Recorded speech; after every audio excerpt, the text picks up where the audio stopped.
All right, hello everybody.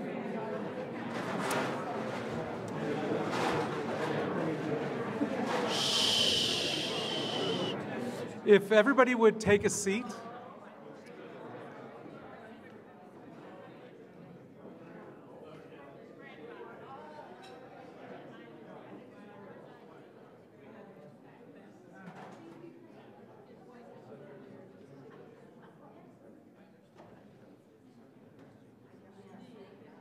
Okay, while you're sitting, I'll kick things off. Hello, my name is Michael Scharf. I'm the co-dean of the law school, and as the host, it is my great pleasure to welcome you to the 43rd annual Canada-U.S. Law Institute Conference. 43 years ago, Henry King and Sid Picker rang this bell, and we ring it in their honor and in the memory of Henry, and Sid, who's down in Florida and couldn't be with us, is with us also in spirit. We have a wonderful program today, and I just wanted to bring you to your tables to tell you that you should go ahead and start eating. In about a half hour, we will kick things off with Stephen Petrus, the U.S.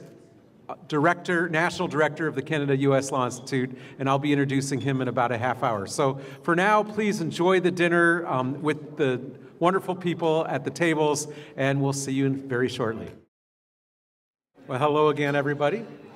Please continue to eat, but we're going to go ahead and start our ceremonial part of this evening's event. And to kick things off, I want to bring up here one of the several individuals who have been working really hard to make this conference a success.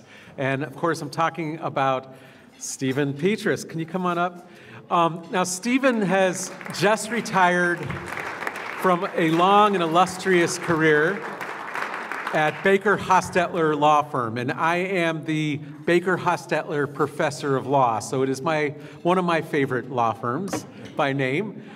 Stephen has, at one time or another, been the chair or the president of every international lawyers group in the city of Cleveland, and several that are regional, including currently chairing the Council in the Great Lakes region. He also has been the U.S. National Director of the Canada-U.S. Law Institute for several years, and he has recently taken on the title of Director of the Frederick K. Cox International Law Center, which is the $3 million endowed center at our law school, which is responsible for having our very highly ranked international law program. And there are synergies between the Canada-U.S. Law Institute and the Frederick Cox International Law Center, and now the two are under one hat. So without further ado, let me turn things over to our wonderful director of the Canada-U.S. Law Institute. Thank you. All right. Thank you very much, Michael, for that nice introduction, and welcome everyone to our 43rd annual Canada-United States Law Institute annual conference. I remember in 1976, the first year of this institute, I was a first-year law student in this building, and Sidney Picker, who was the professor of international law, told me about his idea of starting this institute. So I can honestly say I've been here from the ground floor up with this institute. What I'd like to do now, though, is I want to give special thanks to the executive committee. Our institute is a collaboration between the law faculty of Western Ontario, University of Western Ontario, and Case Western Reserve University School of Law. And on our executive committee, which really is our board of directors and governing institution, we have some outstanding members, and I'd like to introduce them. And if they could stand up when I say your name, I would appreciate that. Richard Cunningham. Larry Herman. Oh, Larry Herman, okay. Jim Blanchard. James Graham. Raul Rosado. Jim Peterson. Selma Lusenberg. Richard Newcomb. The next one is Diane Francis, who couldn't be here today, and Christopher Sands, who couldn't be here today, Peter McKay.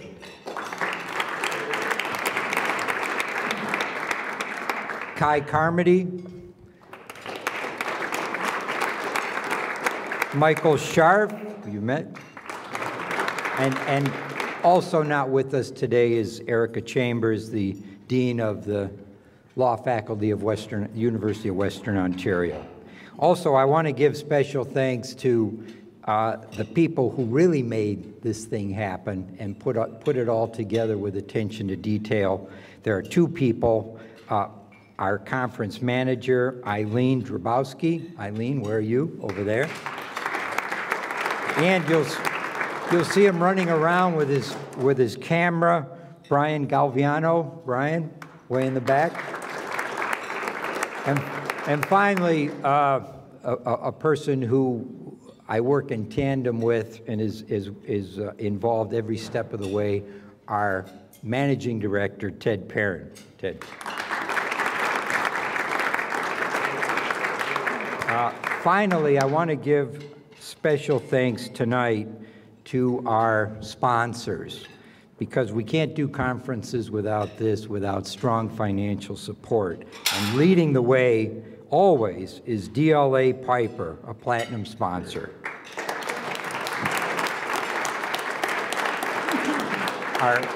Our gold sponsor is the Government of Canada through its consular office in Detroit, represented today by Consul General Joseph Cole-Martin.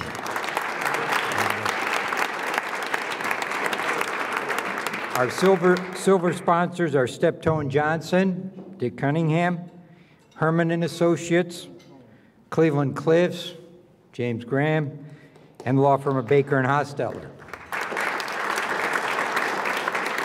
And finally, our bronze sponsors, Taft, Stettinius, and Hollister. Bruce Lowe, where are you, Bruce? Okay, thank you. Formica Corporation and Barrett in America. Thank you very much. So, it is now my honor to turn the program over to our co-chairs. Canada-U.S. Law Institute is really honored to have two fantastic individuals, our co-chairs. We have Jim Blanchard, the former governor of Michigan, and the former U.S. ambassador to Canada. And we also have Jim Peterson, former Minister of International Trade for Canada. So they are going to take the program tonight. We will have 2 awards, and then we'll have the introduction of our keynote speaker. So Jim and Jim, podium is yours.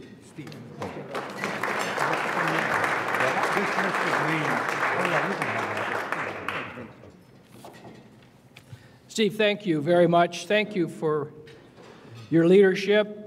Ted as well, Ted Perrin, the staff, all of you, thank you very much for everything you do. Dean Sharp, thank you. My co-chair, Jim Peterson, has always been a delight to work with.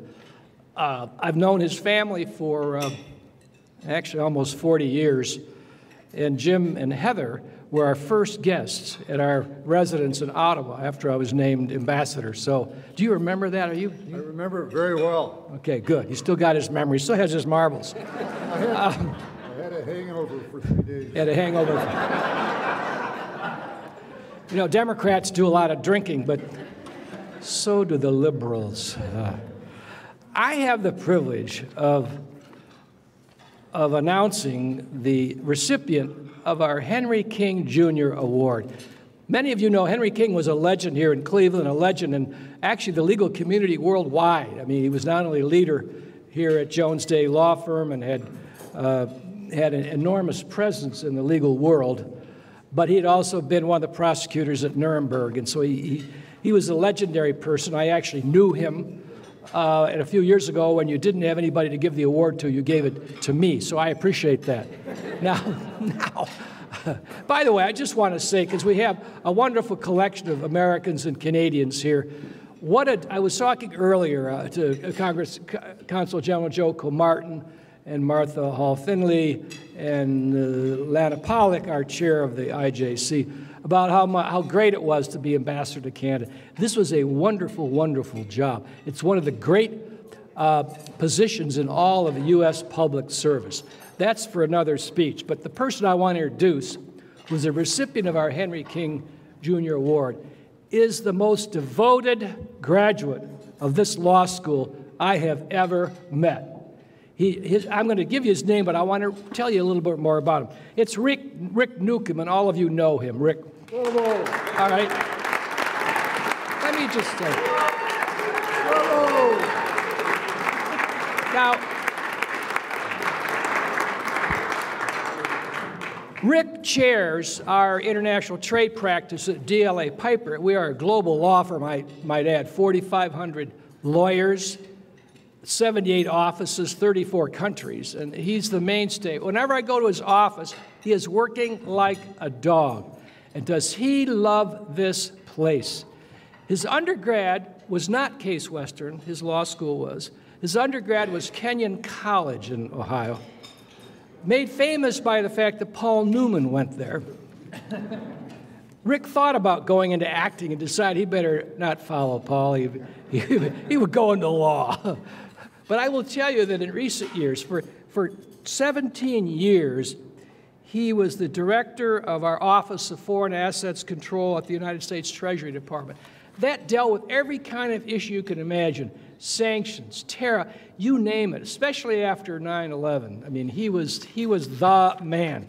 And I might tell you that in addition to the Henry King Award here presented tonight to this man who loves Case Western Law School, he has received the President Reagan's Presidential Rank Meritorious Executive Award, President Clinton's Presidential Distinguished Executive Award, President George H.W. Bush's Presidential Distinguished Executive Award. He's one of the handful of people that received the U.S. Treasury Medal from the U.S. Treasury Department. It's the highest award given to any career civil servant. The list goes on, and of course, he makes it possible for our firm to be a platinum sponsor of this conference as well. And I'd love to take credit for it. You know, being in politics, you always like to take credit for things if you had a little hand in it. I didn't really have much hand in it. It's Rick. He's unassuming, understated. He'd make a good Canadian, by the way. He loves this place, and I am honored to bring him up and present him with the Henry King Jr. Award.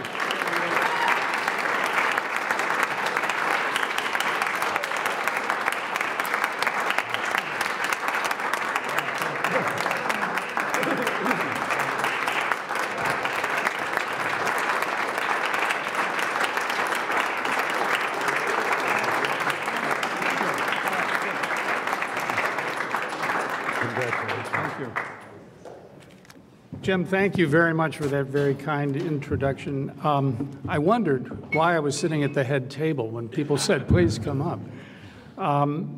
It's my great honor to have Jim Blanchard as my partner. We've done many wonderful things together, and it's been enjoyable all the time to work with him. I am particularly honored to receive this award. I was present at the founding. When I got out of the Army during the Vietnam era, I came back to law school, and Sid Picker was offering this course in international law. It was public international law. And I took it, and other professors told me that I was taking something weird and far out, that I had to really get down to business with nuts and bolts. So I did, but I did enjoy the international practice, which is why I went into what I went into at the Justice Department, the Treasury Department, the various law firms I've been with. I've worked with Henry King as part of this group. I've worked with Sid Picker and then Michael Scharf, which has been a great delight. When I was in law school, there was one class in international law. One professor taught it. Going through the brochure that I received from Mike, there's now 36 professors doing this. And it's brought national reputation to this law school, and I'm very proud to have the opportunity to be a part of it. And I think really this is a great tribute to Michael Scharf, who I used to work with. He was in the legal advisor's office, which is probably the If you're in international law, that's the place to be. And he was the legal advisor to the UN, and we met on the ICTY conferences, which was putting together the International Criminal Tribunal in Yugoslavia. He was the legal advisor, and I was in charge of economic sanctions against Serbia and the Bosnian Serbs, and rounding up all of the folks along with the S4 military to basically be prosecuted. And Michael has taken this law school and taken it to just tremendous heights. It's nationally recognized for all the wonderful things that have been done. Mike is now on his 19th book. I'm going to be introducing Mike and a whole panel of people from this university that he's tutored and worked on various international tribunals, and we are world-class players now. And it's very nice to see the progression from Sid Picker to Henry King to Michael Scharf, and here we are. And again, I couldn't be happier to receive this. It's truly an honor. I hope I'm worthy of it, but I'm very pleased and very humbled. Thank you all.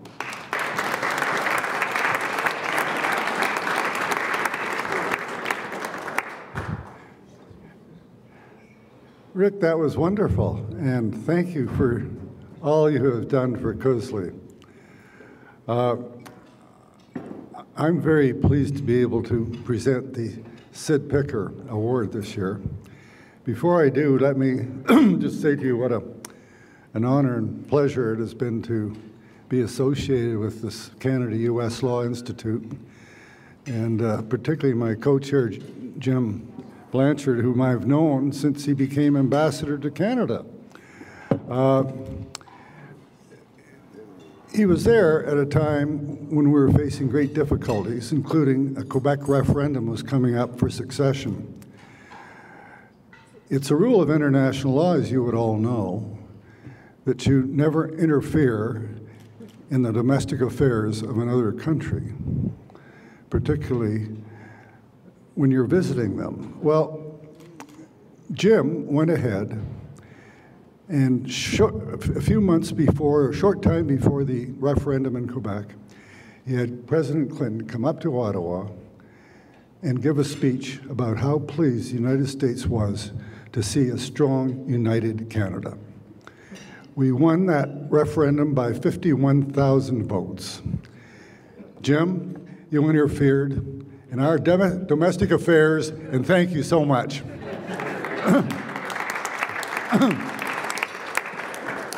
The recipient of the Sid Picker Award is Diane Francis.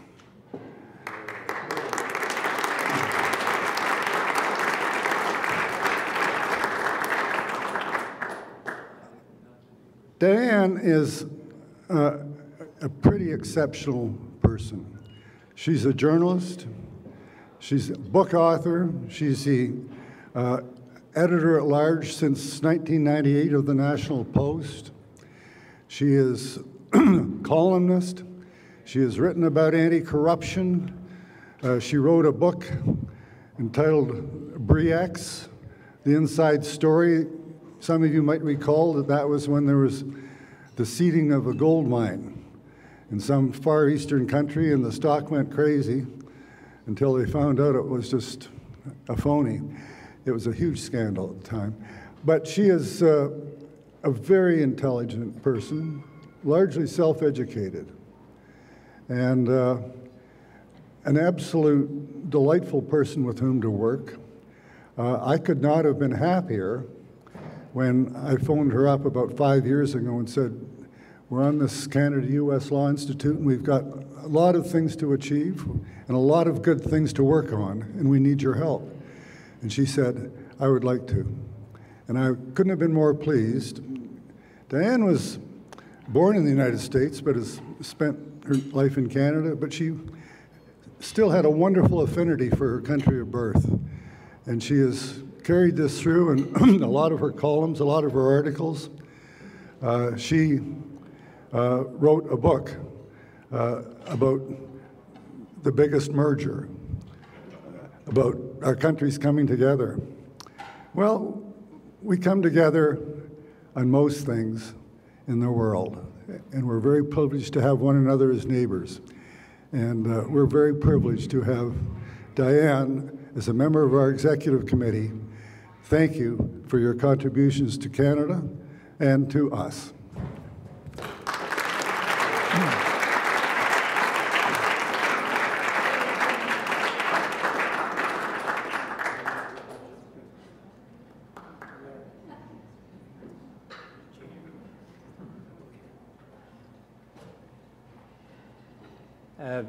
Diane can't be with us tonight, much to her regret, but I know that this award means a great deal to her. As Jim Peterson so eloquently said, she has been a tremendous asset to our organization. She has been a delightful companion on the executive committee and has devoted herself to furthering Canada-U.S. relations and found this institute to be a marvelous fit for all of the things that she believed in. So let me just echo what Jim Peterson has said and express on behalf of Diane thanks tremendously for this honor. Thank you.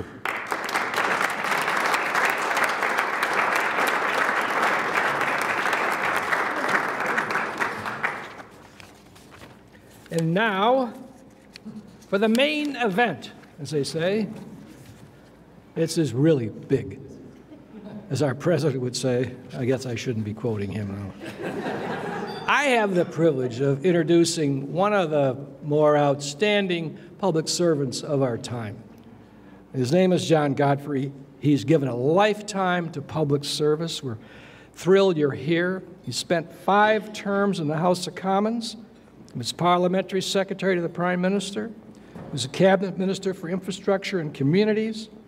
He was a leader in policy development and climate change. He's been an editor of the Financial Post. He's served in academia as a professor, as a president and a vice chancellor at King's College. He's really done it all. You're talking about business, politics, academia. He also has been a special advisor to the province of Ontario on climate change. And this is a real virtuoso of public service, of public thinking, of public policy. John, we are delighted to have you with us tonight. I give you John Godfrey.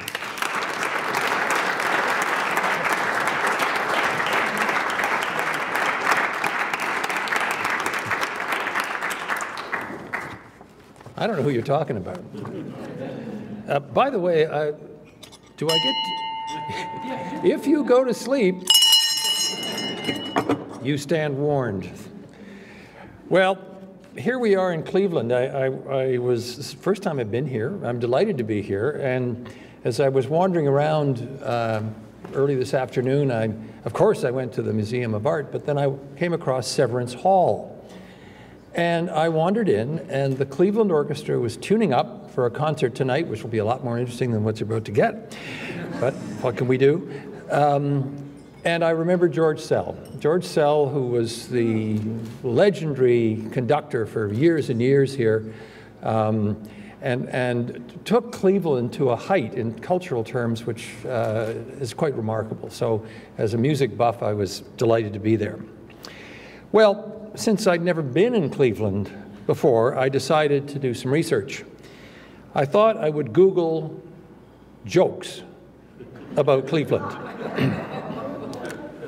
Don't bother, they're all terrible. And they're old. The most recent joke I could find on Google was from Rowan and Martin's Laugh-In from March 1968. Now, for any of the students in the room, those words, Rowan and Martin, may not mean much. Check it out with somebody with hair like this. They will explain who they were.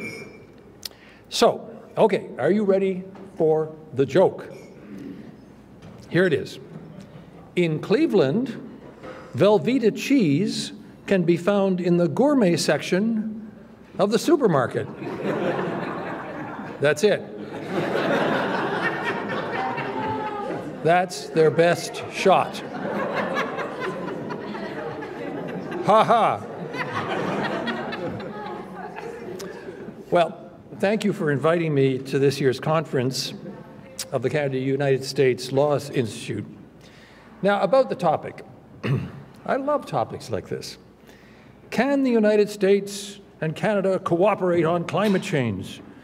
Should they? Gee, I don't know. What do you think? But first, a warning. I just looked at the latest Canada-US Law Institute journal, which came in that little gift bag which many of you may have received at your hotel. And I noticed that the thing I'm doing is called the Distinguished Lecture, which has already worried me beyond measure. I saw that last year's Distinguished Lecture was by Maureen Irish. And if you look in the journal, it takes up 20 dense pages with many footnotes. And I have to tell you, not only am I not very distinguished, what I'm about to say is not very distinguished either. It will not be legal, but it will be short. So at least rejoice in that. When Steve asked me to give the talk, he proposed that I talk about the political management of climate change in Canada and the United States. I think, as all other of my former colleagues and politicians would agree, that political management is what politics is supposed to be about. Managing difficult, important issues at the local, state, or provincial, the national, or the global level. My theme this evening is that climate change is a unique challenge, that it demands, therefore, unique political solutions, that the structure of the problem of climate change dictates the structure of the political management of climate change. And I have to say, unlike many of you, I'm not a lawyer. I am a recovering politician, like many of you, but I am by training a French historian. So what you're going to get is a bit of a history talk. Actually, climate change poses three distinct, if interrelated, problems for politicians and for policymakers. The first is mitigation.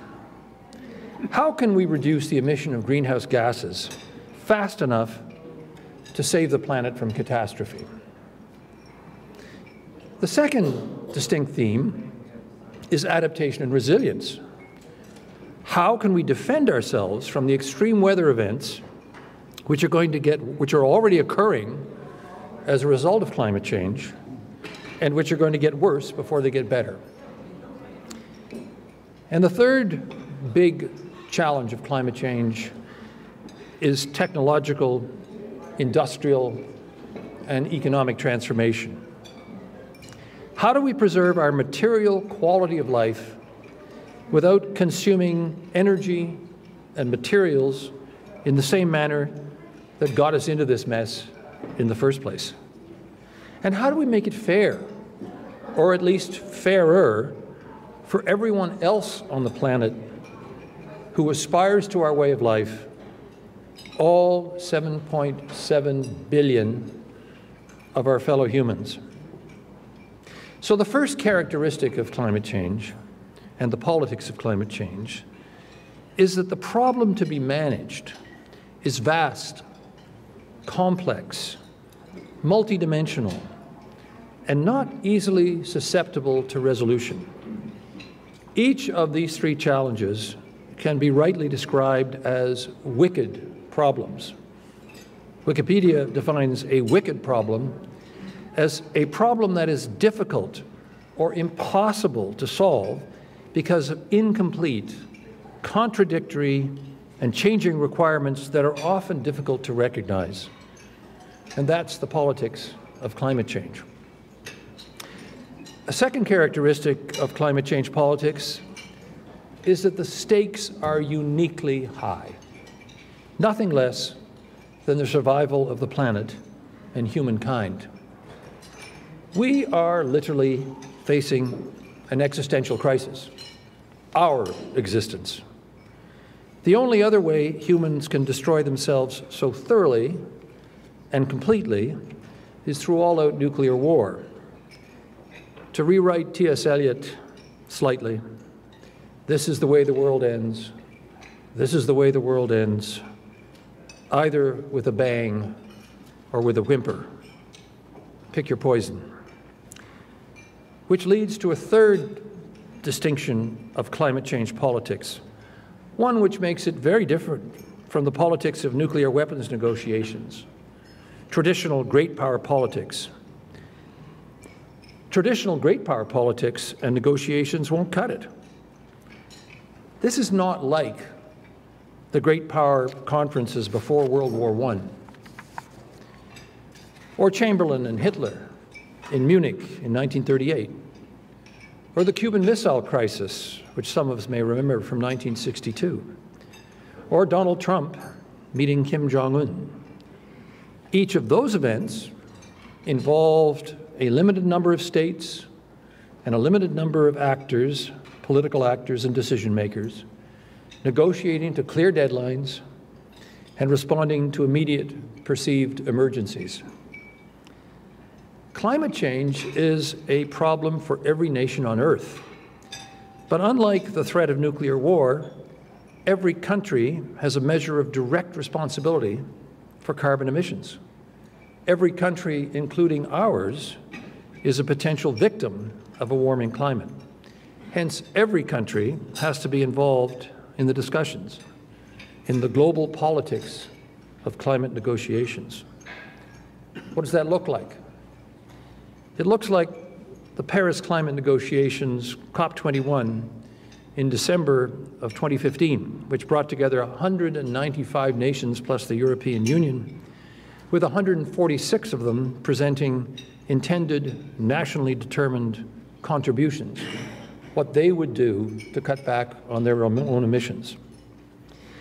One of the interesting features of the Paris conference was the prominent place given in the negotiations to the current and then the near future victim nations, those who are most at risk from a changing climate.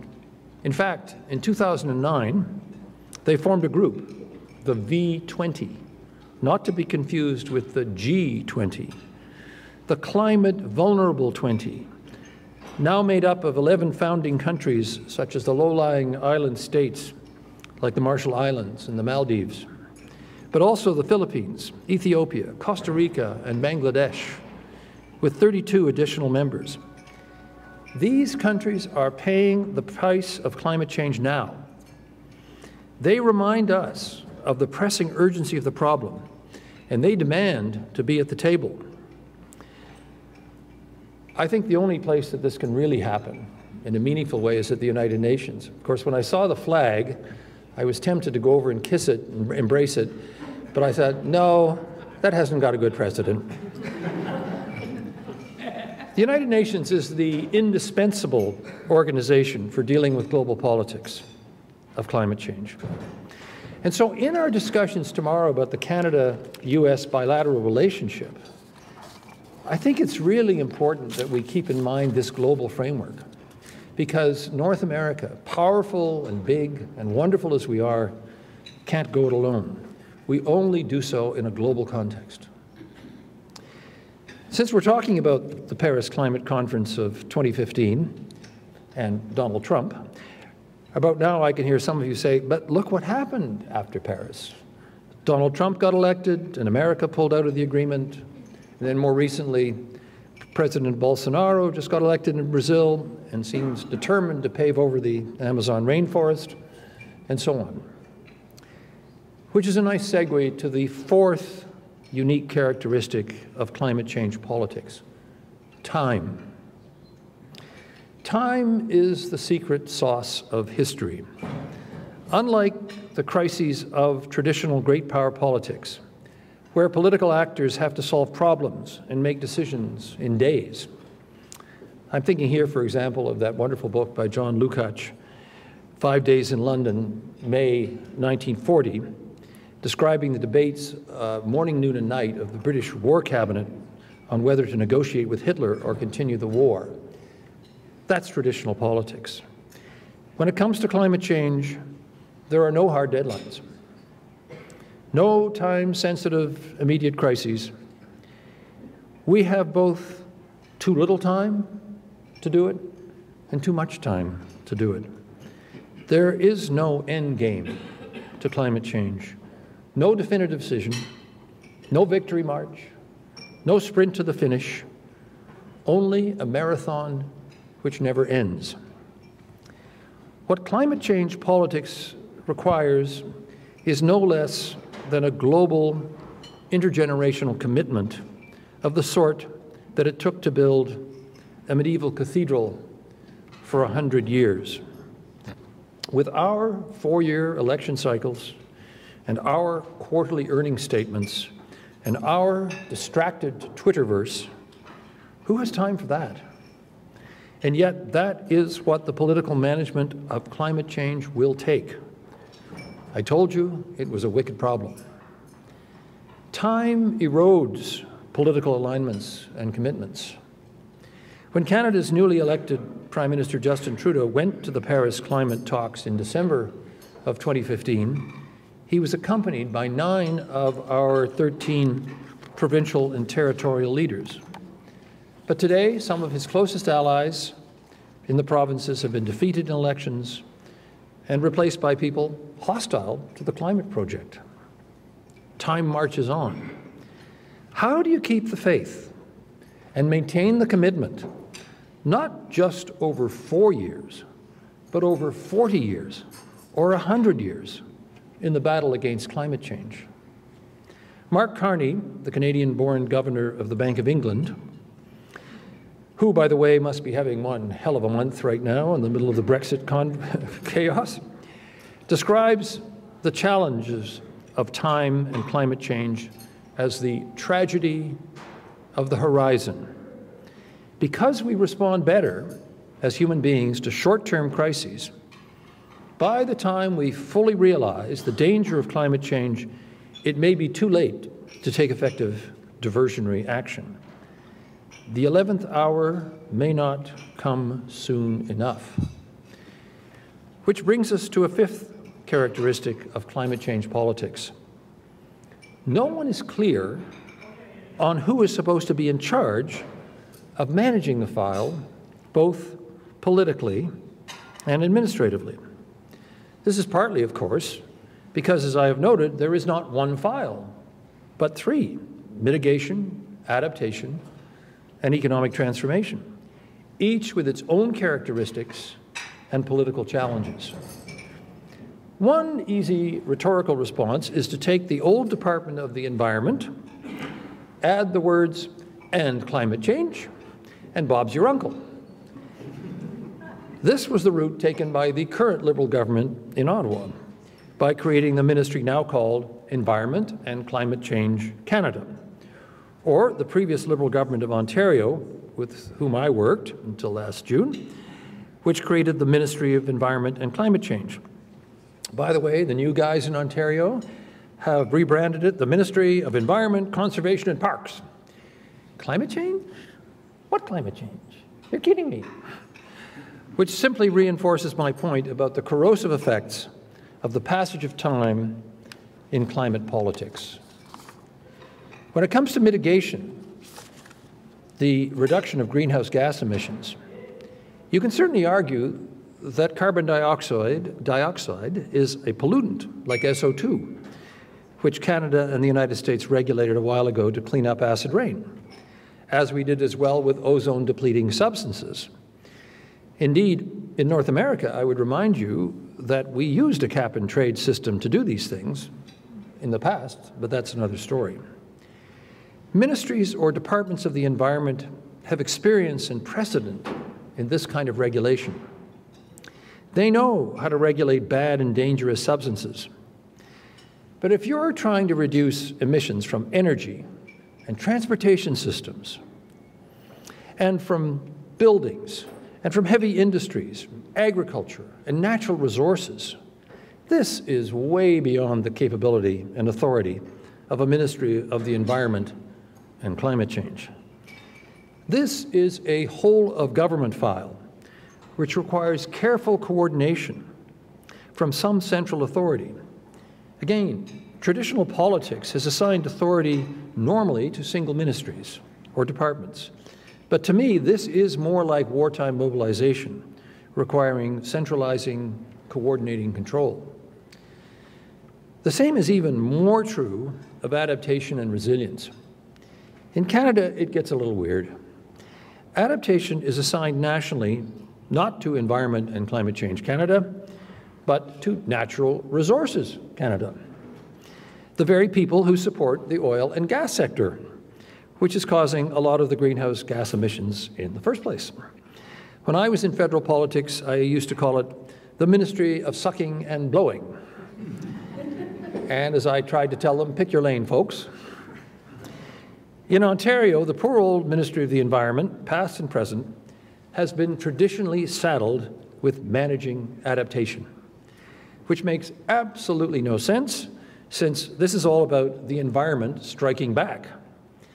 There is a long list of ministries far more affected by extreme weather events than the Ministry of the Environment: energy, transportation, health, emergency services, agriculture, housing, social services, finance, natural resources, to name but the most obvious.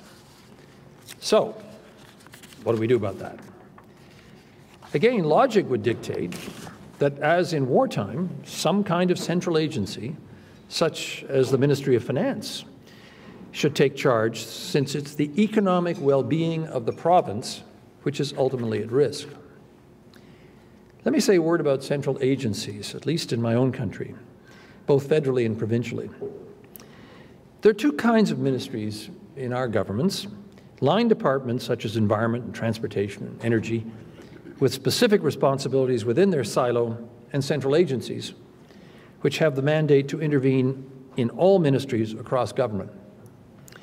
There are three central agencies in our system: the Prime Minister or Premier's Office, which directs the overall program of the government; Treasury Board, which monitors all government spending; and the Department of Finance, which decides on the current and future spending of the government in accordance with the long-term economic health of our country or province. While it is very tempting to assign the prime coordinating function to the big guy, to the Premier or the Prime Minister, or in the case of the United States, the Governor or the President, there are problems. The most obvious is, what if you get the wrong Premier, Prime Minister, Governor, or President? Not that any of us would know anything about that, but I'm just speaking here hypothetically. But even if you get a leader committed to climate change and fighting it in either country at either level, they won't last more than 4 or 8 years, and they may be succeeded by someone determined to reverse the policy, as was the case recently in Ontario and in Washington. Which brings us back to the tyranny of the timescale of the problem of climate change and the tragedy of the horizon. Short-termism at its worst. Because so much of our future economic and social well-being depends on getting climate change policy and politics right, in Canada, both nationally and provincially, I would give that coordinating function to the Ministry of Finance and embed it in the machinery of government. In Canada, ministers of finance have the largest policy capacity in the government. They reach into every other ministry.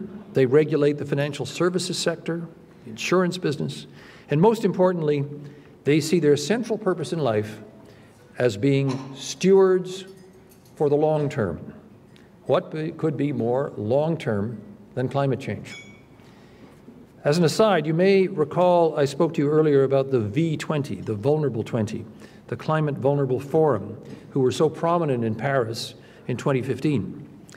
Interestingly, it's their finance ministers who attend as delegates to the forum because they have understood, because they're on the front line of extreme weather events long before we have been, the huge economic and social impact of climate change. And interestingly, this morning I was just reading about what's happening in Germany, where Angela Merkel has created a climate cabinet. She's in it, as well as the ministers of finance, transportation, environment, agriculture, and the economy, a bit like a wartime cabinet. I would not have the presumption to suggest to American friends how they should solve this problem of climate policy coordination at the national and state level. It may be, for example, that states like California are dealing with the issue effectively, at least when it comes to emission reductions, through the creation of unique agencies like the California Air Resources Board. You have a different constitution and a different political reality and a different political tradition. Let me simply raise the question, ask you to reflect on it, and the assignment will be due back by 5 p.m. tomorrow afternoon on my desk.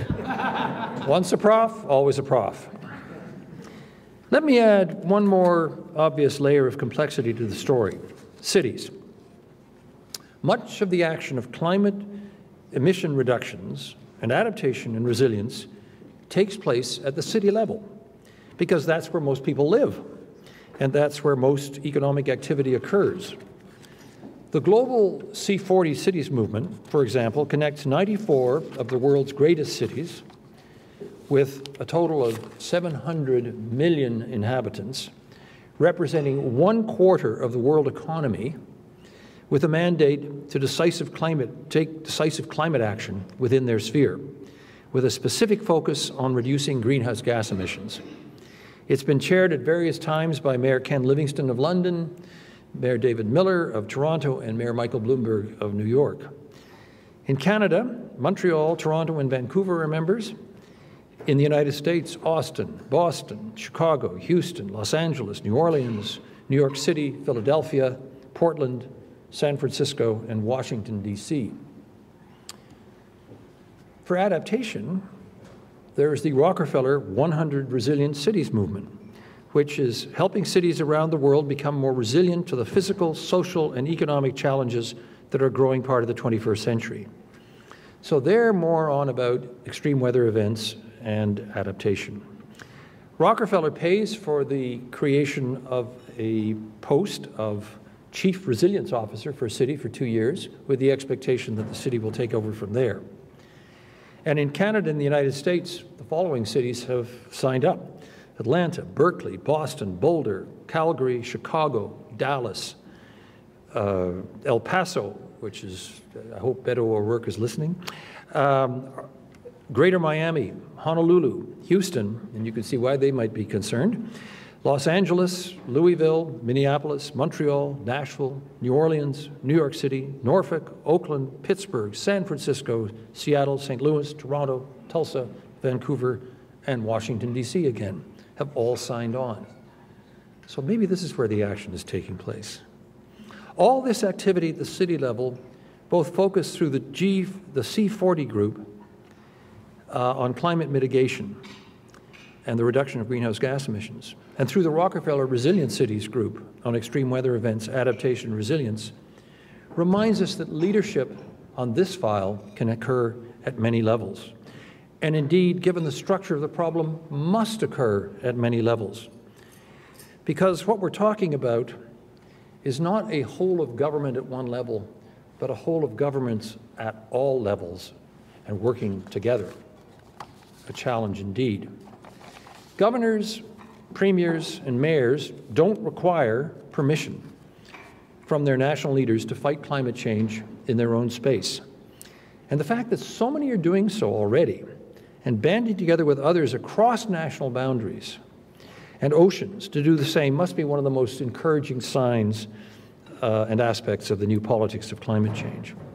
And I think also of the Western Climate Initiative, which brought California, Quebec, and for a while Ontario together to form a continental cap-and-trade greenhouse gas trading regime. And despite Ontario's withdrawal from the WCI, it looks as if Oregon and Washington State may now sign on. So our cross-border sessions tomorrow reflect the spirit of this new reality perfectly. This evening, I've described 5 characteristics of climate change, which makes it a uniquely difficult challenge to manage politically. First, scale and complexity. Second, the supremely high stakes involved in getting it right, no less than the survival of our species. Third, the need to involve all nations on Earth, not just the great powers. Fourth, and perhaps the greatest challenge of all, time. And fifth, the need to mobilize, as I said, both the whole of government and the whole of governments, municipal, state or provincial, and national, all within a national framework, an international framework. In the end, we are left with the ultimate existential question. Can humanity survive climate change? What will it take to get all of us, political actors and citizens, to do the right thing? And more importantly, to do it while there is still time to avoid the worst consequences of what we have already unleashed on our poor planet. The best answer, I think, comes from former British Prime Minister Harold Macmillan. What will it take? Events, dear boy, events. It is only when we can no longer resist the evidence of the senses, when extreme temperature and extreme weather events can no longer be denied, that we will wake up and get serious. We are, like Britain in 1930, desperately denying the reality of Hitler. We are waiting for our Churchill moment. We can only hope it won't come too late. Thank you.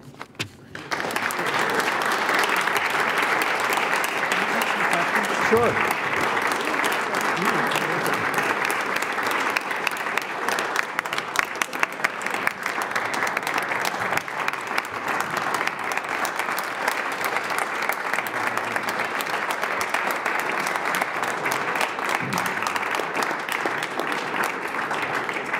So we do have some time for questions from our distinguished audience, so please participate. Remember, you're distinguished. I'm not. Yes. Funny you didn't mention Cleveland, Columbus, Toledo, Youngstown. And I'll tell you why. The towns in this state, they try to do something progressive, and they hicks down in Columbus. Won't hear it. We'll take the supreme power. We're not going to let you regulate this. Did everyone hear that intervention, which was that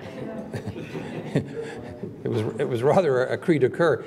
I would be ill-advised to give you political advice on how to handle it, but I do think that nothing prevents cities, particularly the bigger ones, like Cleveland, from actually just signing up for some of these other organizations and finding strength in numbers from others who may not be in Ohio, and then form your alliance. It would seem to me that you need some outside alliances.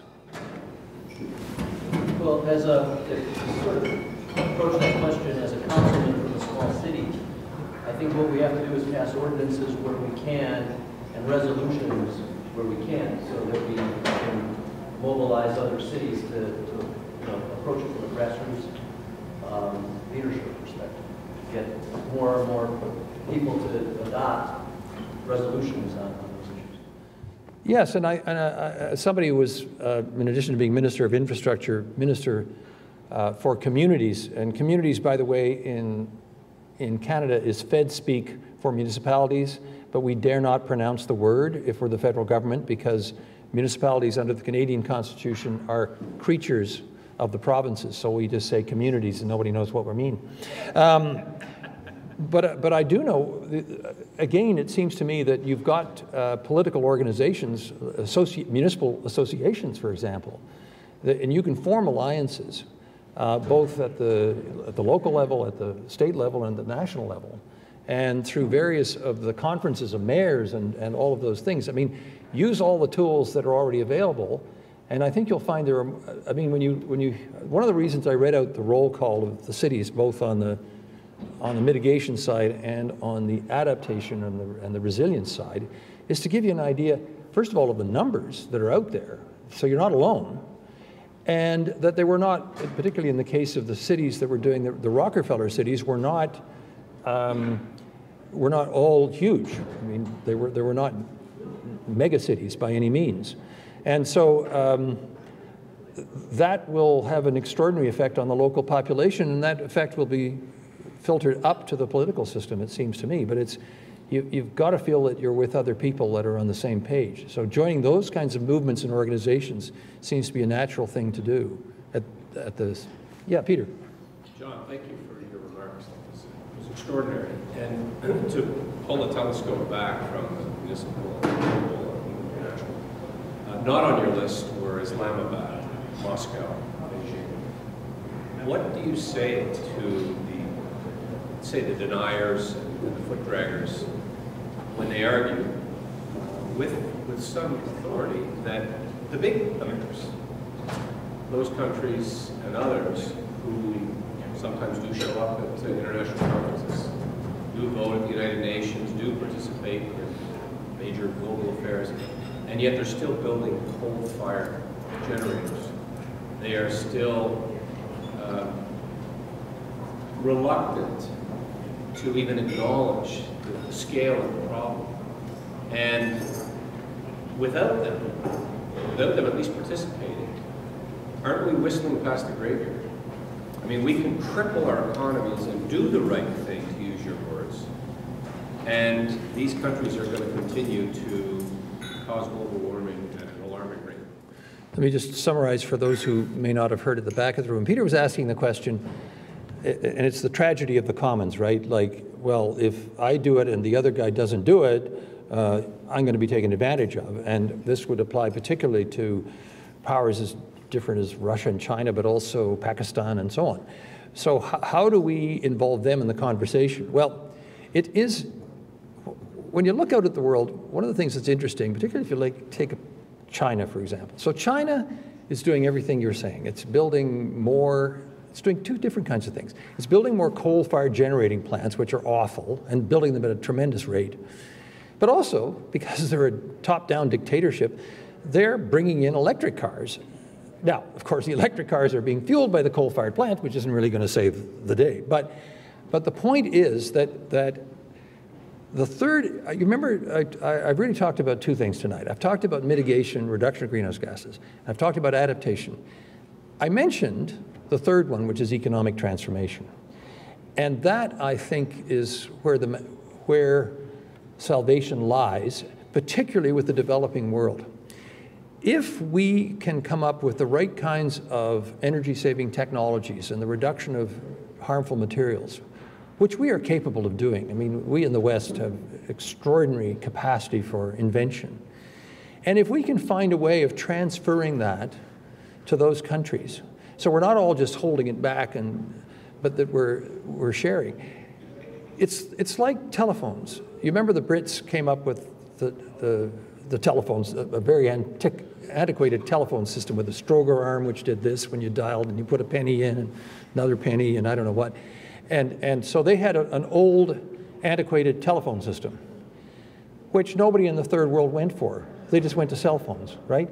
So if we can do the kind of cell phone equivalent with those other countries and say, this is actually how the economies grow.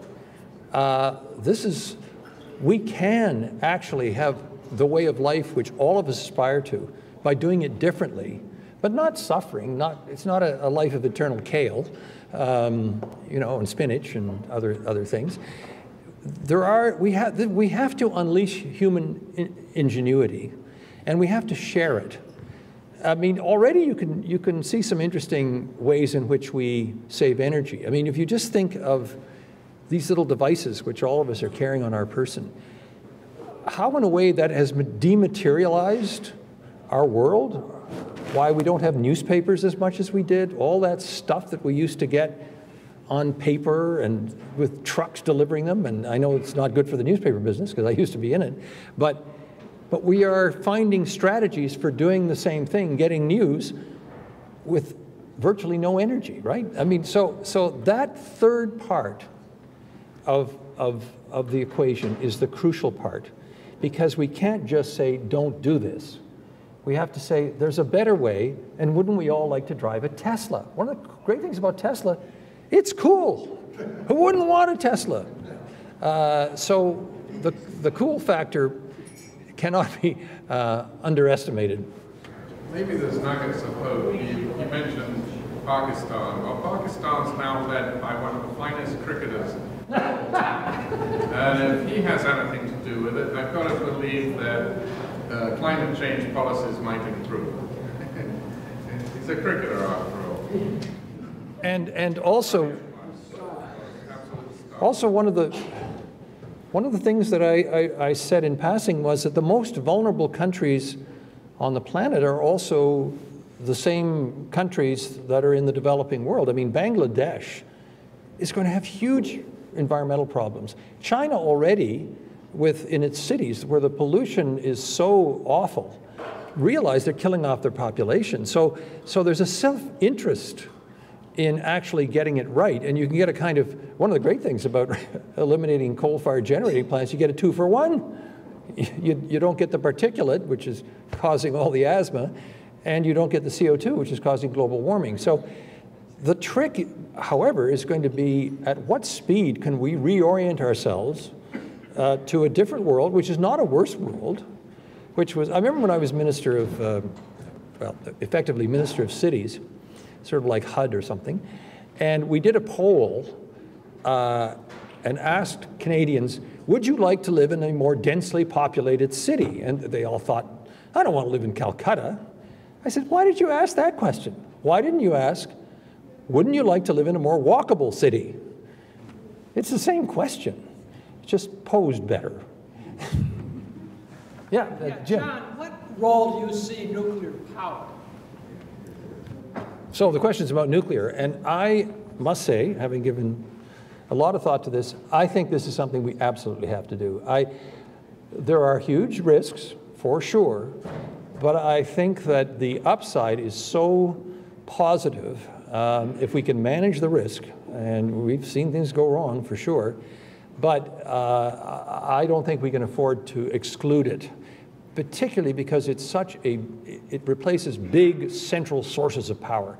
We can do all kinds of decentralized power through wind generators and solar panels and all that stuff, but our system as it is currently constructed, the electrical grid needs big power systems, and I think nuclear has to be in the mix.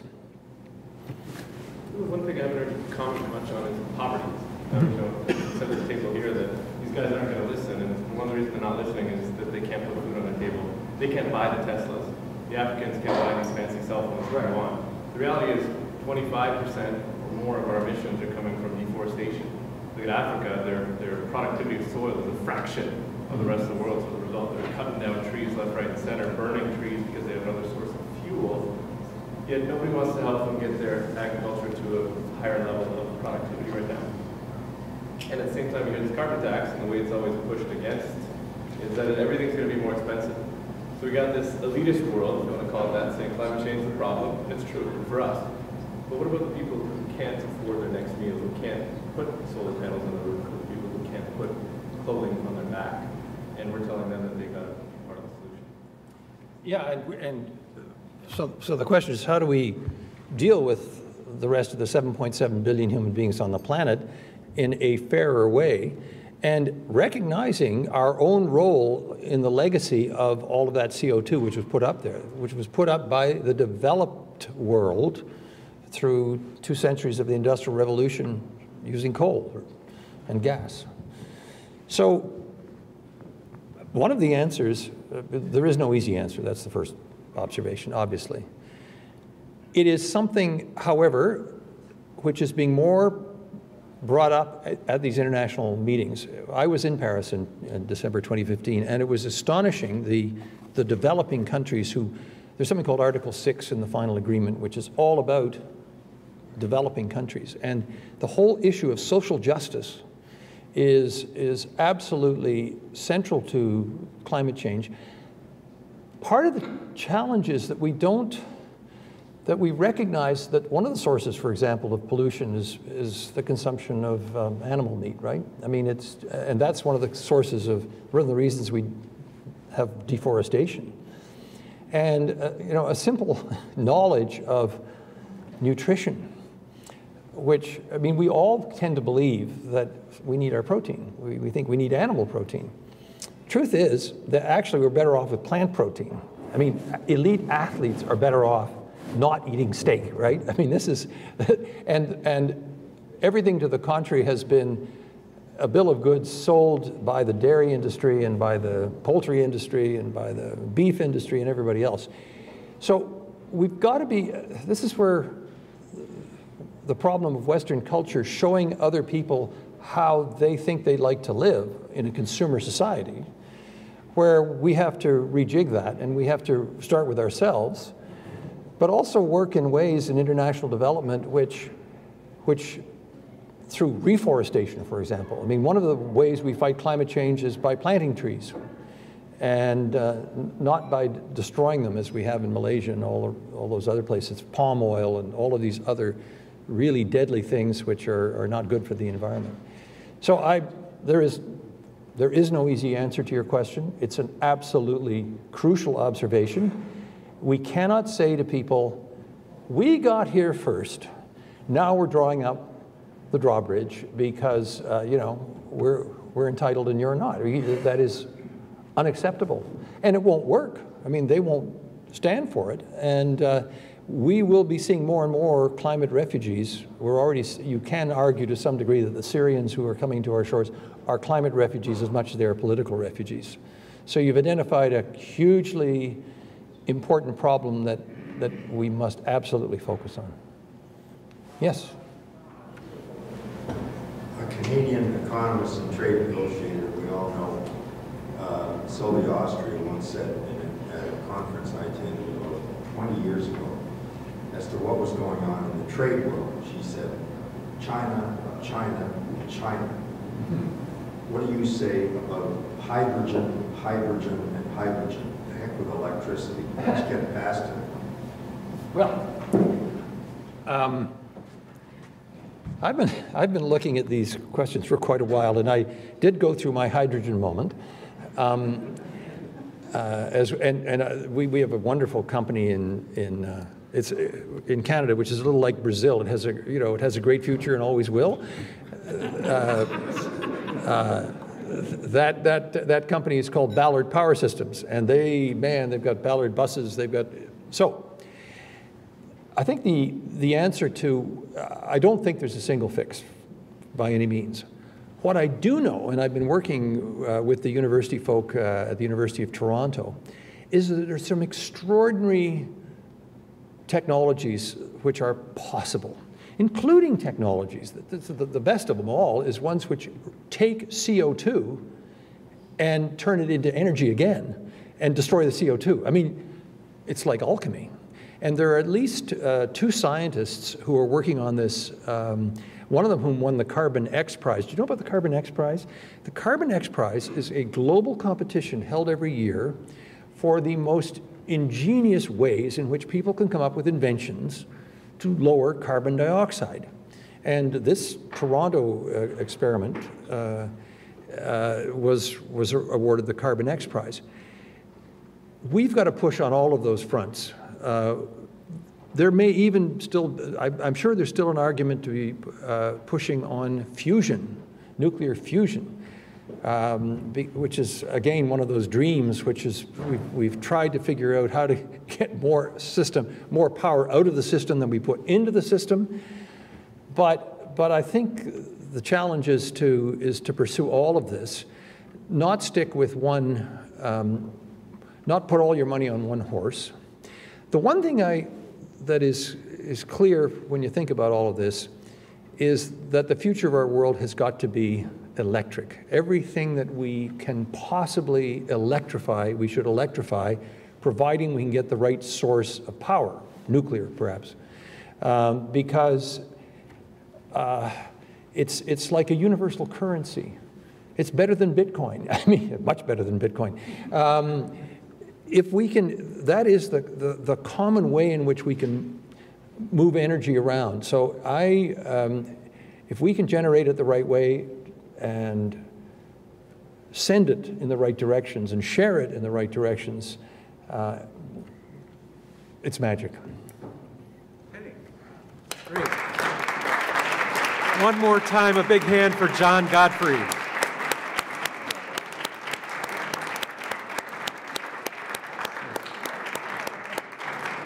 John, thank you so much for kicking things off with a great keynote speech. We will reconvene tomorrow across the way at the Botanical Garden, which is a new venue for this organization, but it's a perfectly appropriate one and a beautiful one. There is free parking underneath the Botanical Garden if you're driving, and we're covering the cost of that. And we are starting right at 8:15, so don't be late. We're going to start right on time. We do have 15 more minutes to enjoy our cocktails. And so if you'd like one last drink and enjoy the company of your friends, you do have a chance to do that. And for those of you staying across the way at the Glidden House, you can continue the festivities over there as well. But don't be late at 8:15. I'll see you all tomorrow.